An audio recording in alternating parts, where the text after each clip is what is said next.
ठीक है। जो हमने आपका बोर्ड के ऊपर सर्किट डायग्राम, कनेक्शन डायग्राम बनाया था, वो उसके अनुसार ये क्या किए हैं, मशीन को हम लोग कनेक्ट किए हैं। तो हम लोग एक बार और रिव्यू कर लेते हैं, देख लेते हैं कि कैसा कनेक्शन किया हुआ है सर्किट डायग्राम के अकॉर्डिंग सर्किट डायग्राम की नहीं। तो यहाँ से हमारा क्या है, ये आपका 3 फेज सप्लाई है, जो L1 L2 L3 जो हम बोर्ड के ऊपर देखे थे, वहाँ से हम 3 फेज सप्लाई के द्वारा हम किस में ला रहे हैं, आपका ICTP स्विच मानिए या एक तरह से फेज चेंजर मानिए, वो क्या कर रहा है, आपको सप्लाई को on off cut out cut in करने के लिए।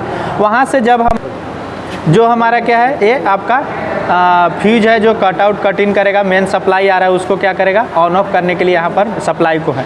उसके बाद जो हमारा फ्यूज के बाद आपका कहाँ है, स्टार्टर में। तो ये फ्यूज के बाद आपका स्टार्टर, ये कौन सा स्टार्टर है आपका, डोल स्टार्टर, क्योंकि डोल स्टार्टर 5 एम्पियर 5 HP तक का चालू करता है। हमारा मोटर 3 HP का है, तो ये डोल स्टार्टर का प्रयोग किया। डोल स्टार्टर से जो आउट हुआ है, आउट होने के बाद एक हमारा लाइन में कहाँ चल गया, पावर फैक्टर मीटर में। जो आउट हुआ एक चल गया पावर फैक्टर मीटर में, और पावर फैक्टर मीटर से होते हुए हमें कहाँ चल गया है, एक आपका ampere meter, power factor meter, ampere meter से आउट होकर के हमारा इन किया है किसमें, मोटर के अंदर। और फिर आपका 2 गो फेज है, वो कहाँ चल गया, डायरेक्टली आपका मोटर में चला गया। ओके, और यहाँ पर इसका प्रसार क्या है आपका, 250 वोल्ट ही है। तो इसमें क्या चाहिए, 250 वोल्ट है, तो एक आपका फेज और एक न्यूट्रल सप्लाई चाहिए। तो इसमें जो भी वाला टर्मिनल जो है, वो हम क्या किए हैं, यहाँ से आपको हमने न्यूट्रल यहाँ से इसको सप्लाई दिया है। ओके, इसका क्योंकि रेंज ही आपका 250 वोल्ट का है। ओके, इसके बाद अब आगे बढ़ते हैं सिंक्रोनस मोटर में कि एक हमारा एक्साइटेशन वोल्टेज है। एक्साइटेशन वोल्टेज के लिए हमारा कहाँ है, डीसी सप्लाई देना जरूरी है। एक्साइटेशन में कौन सा, डीसी सप्लाई का प्रयोग करते हैं। जो हम यहाँ से डीसी सप्लाई दे रहे हैं, ये डीसी सप्लाई आपका एक कैसे चल गया है, रियोस्टेट से आपका फिर चला गया है, रियोस्टेट से होते हुए रियोस्टेट से आउट हुआ तो एम्पियर मीटर का इन हुआ, और एम्पियर मीटर से जो आउट हुआ वो आपका फील्ड एक्साइटेशन का इन हो गया। अब एक आपका डायरेक्टली चल, ये जो आपका रियोस्टेट और एम्पियर मीटर किस क्रम में, श्रेणी क्रम में डायरेक्टली जुड़ा हुआ है, और ये हमको और आपका फील्ड को कंट्रोल करेगा, फील्ड वोल्टेज को या फील्ड करंट को कंट्रोल करेगा। तो फील्ड करंट को कंट्रोल करने के लिए हमको क्या चीज़ चाहिए, सबसे पहले मैक्सिमम पर रियोस्टेट को सेट करना है। तो ये रियोस्टेट का जो सेटिंग है किसकी ओर है, मैक्सिमम पर है। उसके बाद हम क्या करेंगे, ग्रेजुअली धीरे धीरे इसको मिनिमम करेंगे, तो फील्ड एक्साइटेशन बढ़ेगा। तो हम इसका इफेक्ट देखेंगे इसके ऊपर। तो हम लोग स्टार्ट करते हैं और ये प्रैक्टिकल को कंप्लीट करते हैं। ओके, स्टार्ट कीजिए। ऑन, रुको, ऑन, अभी रहने दो इसको ऑन, स्टार्ट कीजिए। किसको चालू कर तुमको ये क्या हो गया, अभी हमारा जो मोटर है, अभी हमारा मोटर किस तरह से काम कर रहा है, 3 फेज इंडक्शन मोटर की तरह काम कर रहा है। जब तक हम इसमें फील्ड एक्साइटेशन देंगे तो क्या करेगा, ये सिंक्रोनस मोटर बन जाएगा।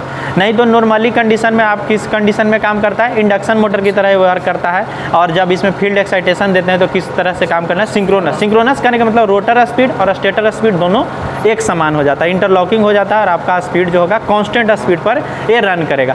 ओके, तब यहाँ से आप फील्ड एक्साइटेशन देंगे, ऑन कीजिए, फील्ड एक्साइटेशन ऑन कीजिए। ओके, देखिए अभी कुछ फील्ड एक्साइटेशन का इसमें चेंजेस होने के कारण आपका इसमें साउंड का प्रॉब्लम होगा। ओके, तो आप धीरे धीरे ग्रेजुअली बढ़ाएंगे, इसको घटाएंगे, मतलब इसको घटाइए और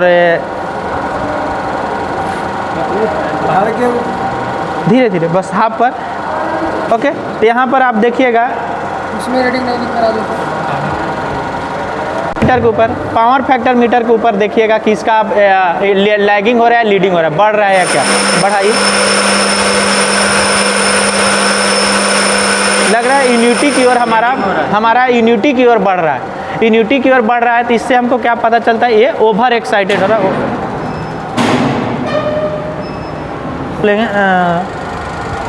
आप लोग इसको एक्साइटेशन को आप कम कीजिए, तो यहाँ देखिएगा कि ये क्या करेगा, इंडक्टिव नेचर की ओर बढ़ेगा। एक्साइटेशन कम कीजिए, मीटर का रीडिंग देखिएगा,